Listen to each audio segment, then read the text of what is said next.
Hello, everyone. Welcome to This Week in Marvel Snap. I'm Glazer of the Snap Judgments podcast, the official podcast of Marvel Snap Zone.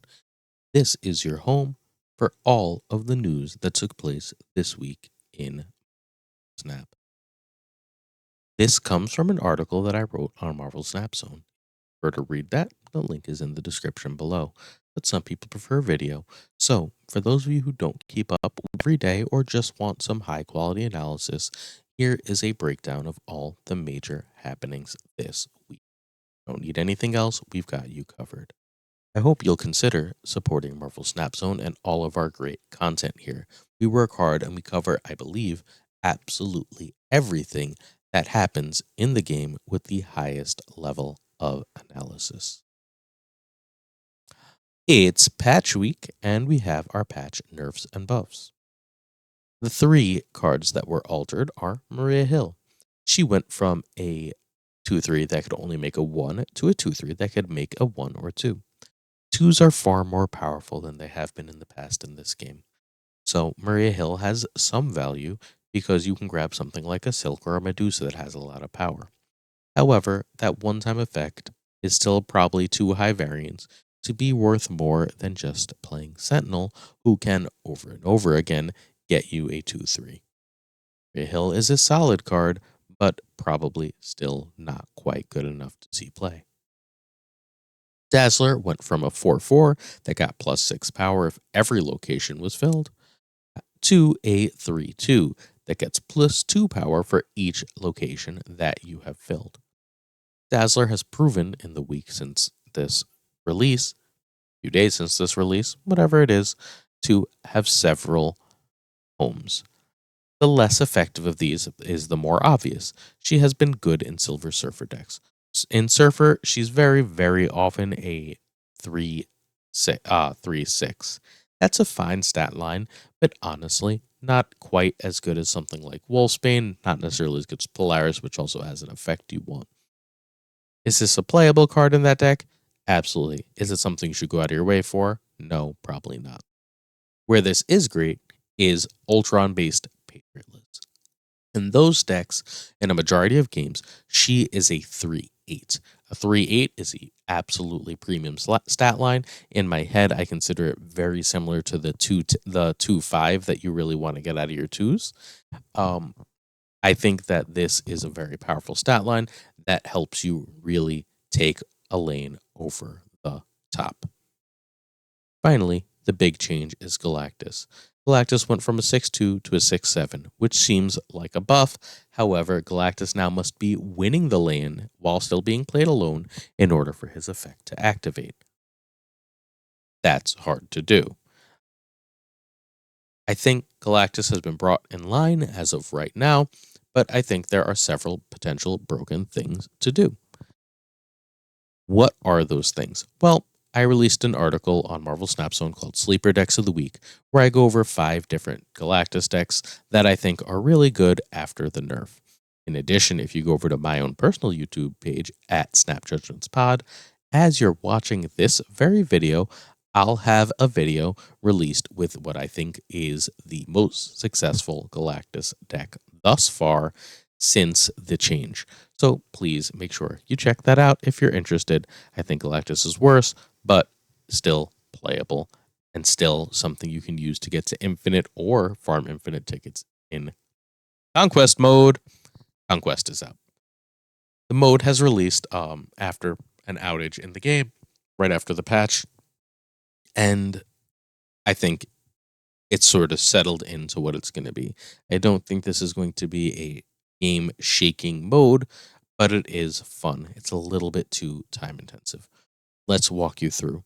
So you start with Proving Grounds. How Proving Grounds works right now is someone basically emotes at you and you both snap, and you play one free entry Proving Grounds game for a very low amount of what they're calling trophies, which are your currency, to get a silver ticket. Basically, what this lets you do is check out the power of your deck. Not the snapping power, but how powerful your deck is. How good is it at winning a straight-up game of Marvel Snap? I actually really enjoy the feel of this. At that point, you get more trophies for winning in the next level. The next level is silver. 2 wins get you a ticket to gold. Then 3 wins get you a ticket to infinite. Each one gives more trophies. Infinite opens the last week of the season. MMR does happen in each of these, but it is looser in both silver and gold because they don't want to leave you with insane queues if no one in your MMR is currently playing. So that's how fundamentally Conquest Mode works. I have not loved the feel of silver and gold games. I've especially not loved the feel of gold games. I think the stress it adds to each game, since you get no losses, is unbecoming of a game that wants to be at least partially casual in nature like Marvel Snap. I also think that it's exceedingly time consuming. It feels like I'm playing Conquest for a long time. I wanted to grind out like um 5 gold tickets to just like see how long that took, and it was several hours, and I don't really love that as a thing for Marvel Snap. I understand why it works this way. You don't want to just give stuff away, but I think given the time consuming nature, this is sort of going to be a mode for the diehards. However, I urge you to try it out yourself, see how much you enjoy it. I'm going to keep playing it, but I'm not completely crazy about how often. I think it's ranked is still going to be my main thing, and then this is going to be like my post infinite mode. Silk has released. This brand new card is a 2/5, and after any card is played here, it moves to another location. I personally bought Silk, at least partially because of the potential discount of weekend missions. We'll get to that later. We're supposed to get some tokens back for buying her by completing weekend missions. Complicated. But this is the only 6,000 token Series 5 release this month. She's good. Is she broken? No. Is she the best card in the game? No. But 2/5 is a premium stat line, and you can do things with her ability. The obvious home for her is move. I think of the homes for her that I've tried that are effective, this is the least good. Move really wants some freedom of space to be able to get things to go where you want when you want. Silk being random makes move a little complicated.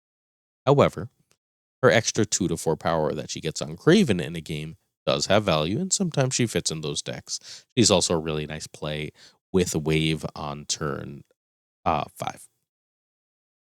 The second place I've played her that I really like her is the Stature Darkhawk decks that took over the meta. Our guy Safety Blade made those decks. I know no one knows that. I know a lot of other people get credit, but Safety was the originator. I promise you, there's tweet evidence. Those decks want to run Miles Morales, right? Because they want to run Miles Morales, they benefit from something that moves without you really having to do work. That's Silk. It adds a premium stat line. It adds a way to get into some tough to reach locations. Big fan of Silk in those decks. The best place for Silk I've tested this week is Sarah Miracle. There are 2 benefits to playing Silk and Sarah Miracle. First, Sarah Miracle doesn't traditionally have great ways to get into like hard to reach locations. Silk solves that nice and simple, right? You can run Jeff or Silk or both, and then your Sanctum Sanctorums are no longer a real concern. The other really great spot for Silk in that deck is that on the last turn of the game, you're often throwing priority, so you can play Silk last in a location as a 1/5 and basically guarantee that really premium stat line. Obviously 1/5 because you play Sarah on 5, right? You can get that really premium stat line at the end. Silk is excellent in these Sarah decks. I know Dara has been playing some. I know Safety has been playing some. Silk's a really, really good card, and I think only going to get better as the game goes on. June series drops are live. Snowguard and Stegron went from 5 to 4. Snowguard is bad. If someone can break her, I'll be very impressed, but she's mostly just a bad but cool card. Stegron has some potential. He is a good card that everyone I know who has him swears by. Shout outs to Explodium Gaming. I'm looking forward to trying Stegron in some stuff once I open him now that he is Series 4. Shauna is the only Series 4 that moves to Series 3. She has a home in some Dracula dump zoo decks. Those decks basically go wide with a bunch of cheap cards, with Shauna obviously helps with. Play Dracula, and last turn that Dracula, the last card in hand because you're able to play so much, is either Infinite or Destroyer or Red Skull or something humongous. And then you have that big thing in that location. You've gone wide. Hopefully you win one of the others. Deck is really effective. It's existed for a long time. Shauna's got a really great home in there. If you want to see the best Shauna deck, The legendary Den writes an article called Infinite Decks of the Week.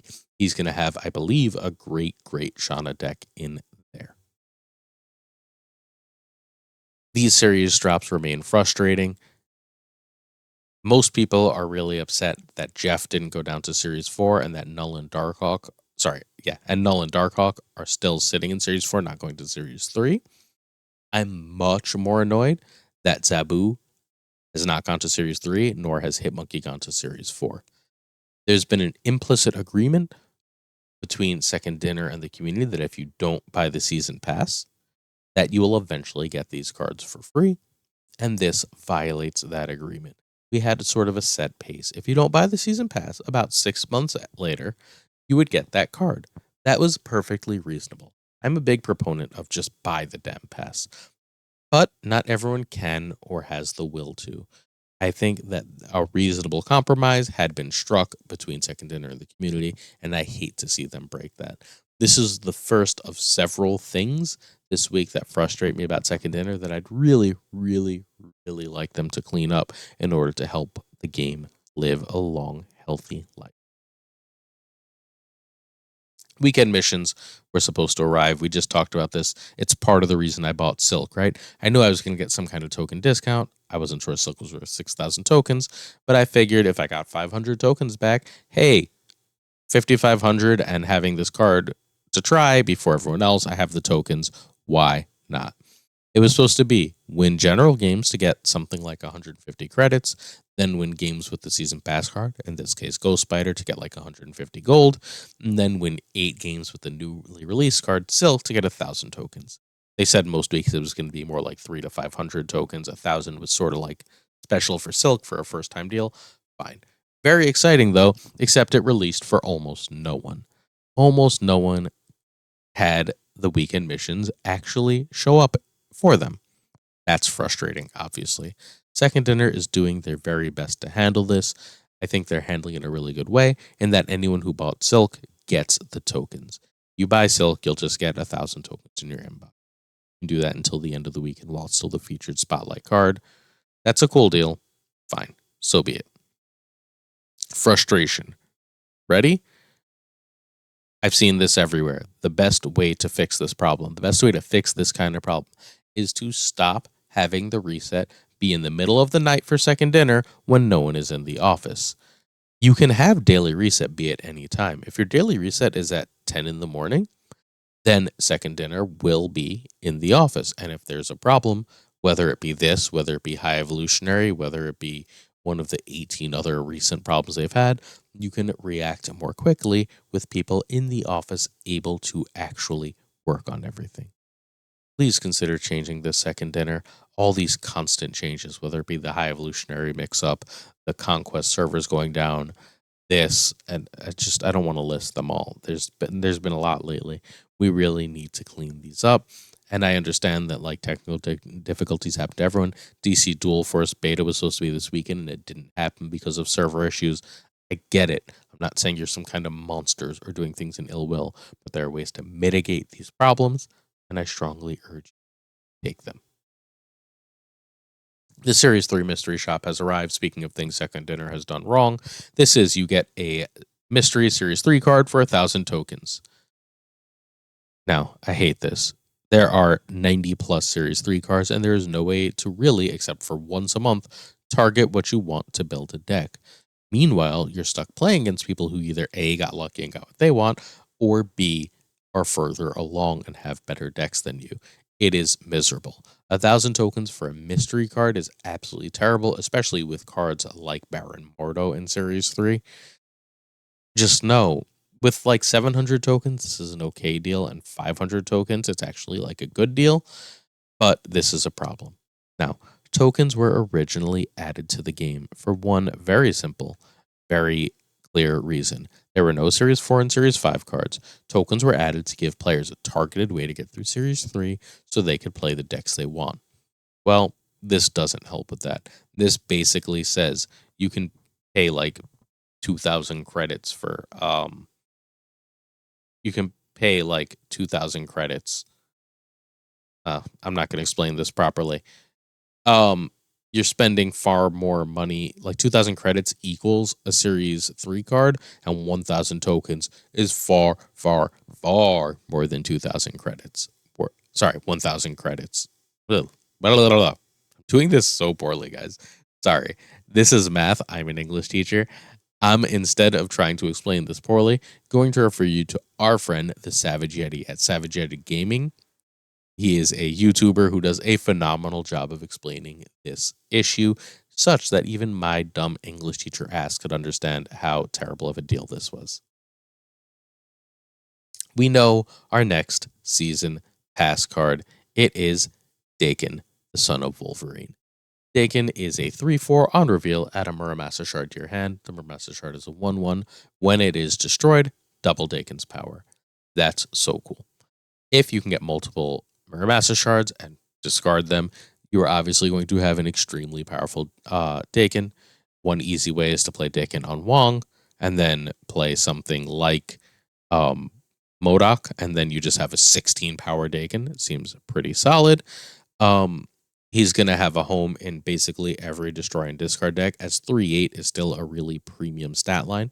2/5 is the stat line I really look at as premium for twos, while 3/7, 3/8 is about what I'm considering premium for threes. Like the stat line that you're just like, whoa, that's great. So Daken is basically going to be in every discard and every destroy deck going forward.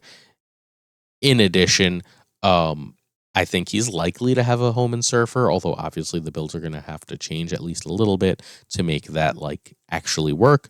I think Daken is powerful enough to be worth it. Now, also in the August season will be Silver Samurai, X-23, and Lady Deathstrike. This is a very early version of these cards. Very often, the cards that are releasing, not the season pass cards usually, but the cards that are releasing throughout the season change over the months. So keep an eye here, and we'll talk about those cards more as we get closer. The July season pass card, by the way, is the Phoenix Force. Just quick note, it is a 5/5 that revives a random discarded or destroyed card on your side and merges its own 5 power with it. So the Phoenix Force is going to be powerful too. That's coming in July. It was noted in the patch notes that High Evolutionary is going to be adjusted. Obviously, going to be very frustrating for the player base, many of which saved up for a long time to make sure they were the first to grab High Evolutionary. High Evolutionary is, however, one of the most powerful cards in the game. It is the number 1 deck in the Lockjaw build and the number 3-ish deck with the Lockdown build. That's obviously extremely powerful. Second Dinner have clearly signaled that whatever the best deck is, if the best deck has a win rate above 60, it gets nerfed. Now, are they going to do something huge, or are they going to do an OTA? It's hard to say. It's hard to even know if they can adjust High Evolutionary altered cards in an OTA. If not, it'll be the next patch and in July. Okay, the expected nerfs. And like this is clearly speculation, but it makes sense because the High Evolutionary Lockjaw build only runs 2 High Evolutionary cards. It runs Wasp and it runs Hulk. So the change I've heard most often is that Wasp only hits 1 thing instead of 2. Seems totally reasonable to me. And the change I'm less crazy about is that Hulk gets +1 power for unspent energy rather than +2. That +2 is quite a lot, making him often the strongest thing in the game by a fair margin, and something you can just like cold play on 6. Whereas like playing a destroyer, you have to jump through hoops, or playing a Infinite, you have to skip a whole turn, for example. While Hulk can match those in power or exceed in some cases without doing anything really extra special as the card you just drop him on turn 6. So if that's the case, I wouldn't be shocked to see Hulk get that adjustment. I'm just going to say straight up, I don't really like it. I like that Hulk is extremely powerful, and I'd like them to really explore sort of messing with his numbers in another way. But whatever, this is totally reasonable to me. Next up, in another, like, let's charge the players more money to play our game, Token Tuesdays have taken a huge. Token Tuesdays used to have the best value for gold spent in terms of tokens in the game. Like, by a lot. Now, they're going to be far less good. They're still good, but they're far less good and they're far more expensive. It looks like going forward, July and August, they're all going to be 1,400 gold for 1,000 collectors. That puts more collectors tokens into the game because there were never quite 1,000 collectors tokens in Tokens Tuesdays, but it says you have to spend much more money to get there. I don't like the change. I think it's okay to let players like min max a little bit and try and figure out the best rates and give them good ways to play the game. Changing this is not ideal. Again, I'm going to direct you to Savage Yeti. I'm also going to direct you to Wolver Snaps. If it comes to economy and token economy and you want to watch videos, Savage Yeti YouTube, Savage Yeti Gaming -YT technically, and Wolver Snaps, one word, are the go-to sources if you want to watch videos. If you're going to read this kind of breakdown, I strongly urge you to look for articles on our site, Marvel Snap Zone by Carolus. These are the three like pillars of figuring out what's a good deal or not. They break down the math extremely well. They usually agree. I like to double check them all to get the nuances so that I can make a really informed opinion. Again, English teacher, I can listen and understand. I'm not great at re-explaining the math, but I can listen, understand, and I can form my own arguments, decide what's right for me by getting these perspectives, and I urge you to do the same. If not, we'll try and take you through it as best you can here weekly on our video. But a lot of what I'm doing here is summarizing the findings of those three people. And the findings of those three wonderful people are that Token Tuesdays have taken a huge hit and are now worse for the paying player. Speaking of worse for the paying player, and a lot of creators are getting like flamed on this. If you must, fine. But what's happening is that Darkhawk has been released in a bundle but not dropped to Series 3. What this means is they're fundamentally saying if you don't have Darkhawk, give us $30, you have Darkhawk. I think this is extremely bad precedent. I don't want to be buying cards at $30 a pop in this game. I think that is actively obnoxious for the player base. That is actively unhealthy. I don't think you're some kind of monster if you buy this bundle. However, you're basically of like real value. You're only really getting this variant and Darkhawk if you have them, and that is an absolutely atrocious deal. Straight up bad deal for players.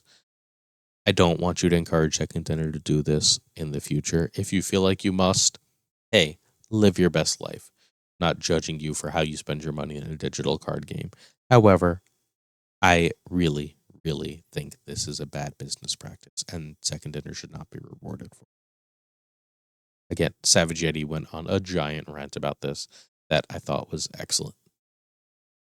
2 more bundles have released. Mech Hurt Connor's bundle is 4,500 gold for 5,500 credits, a lizard variant avatar. And did I write lizard twice? No, just a lizard variant avatar, and 465, which is an insane amount of lizard boosters. 4,500 gold for 5,500 credits isn't a bad deal at all. But I only really recommend you do this if you're not Series 3 complete. If you're not Series 3 complete, and again, this is sort of synthesizing the information others have presented, credits have a much higher value because credits are much more likely to equate to cards. If you are Series 3 complete, credits sort of get devalued. You'll know the feeling if you're Series 3 complete, where you're just like, hey, open another cache, great, whatever. You have such a low chance of getting card. You're better off saving your gold for other things, other bundles. But if you're not Series 3 complete, this is a good deal. Lizard variant to me is kind of ugly, but hey, if you like it and you're not Series 3 complete, go for it. The cash bundle out right now, besides the Darkhawk monstrosity, is the Bring the Pain bundle. This is one of the best bundles they've released in quite a while. It's $30 for a Scorpion and Hobgoblin avatar and variant, 155 boosters for each, and the selling point to me, 4,000 gold. I already have a Scorpion variant I like better, although the Scorpion is cool, and I have a Hobgoblin variant I like better. I think this Hobgoblin is ugly. But 4,000 gold costs more like $40 in the shop. So if you're ever going to buy gold, this is a really good deal. Getting a $10 discount, why the heck not? Get a couple of variants and boosters in the process. If you're ever going to buy gold, I urge you to check this out. And again, further breakdowns, Carolus on our site. You want to read about it. You want to watch a video on it, Savage Yeti Gaming and Wolver Snaps. Check it out. Marvel Snap Zone and community news. Browday Browde, who you might also know, by the way, as Marvel Snap News on Twitter, won the Marvel Snap Battle Arena mid-season tournament. Browde is one of the best players in the game. He's the only two-time winner of this tournament. Down in the description, in addition to all the other things we've been talking about, many of the articles, links to Marvel Snap Zone, links to various YouTubes, we're going to have a link to the Marvel Snap Battle Arena Discord. It's run by our friend Alphos. I cast a lot of their tournaments. I casted this tournament for them. They are an extremely prestigious tournament. They run basically tournaments every day, but they run twice monthly a major tournament that features some of the best players in the game. Everyone comes out. It's highly prestigious. Brad is the only person to ever win two. He won it with Galactus. It was pre-nerf Galactus, though, so I'm not sure how useful this deck is. I'm not going to break down this deck again. If you want a full breakdown, over in Sleeper Decks of the Week, I break it down. And I have a video on my channel talking about post-nerf Galactus decks where I also break this deck down. A really great deck, but mostly congrats to our friend Browde for kicking all sorts of butt in this tournament. He was absolutely dominant and played absolutely brilliantly.